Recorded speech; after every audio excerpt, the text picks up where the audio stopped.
reverse car parking. The problem is when we park the car, it will damage the car parking, and when the car is overtaking, it will be an accident and more people will die. Solution for the problem.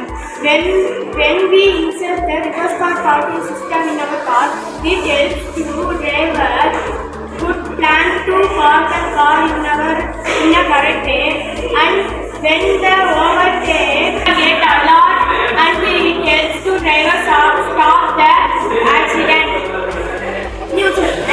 There are two ultrasonic sensors. One is the help us to when any car is overtaking, and one is help us to park the car incorrectly.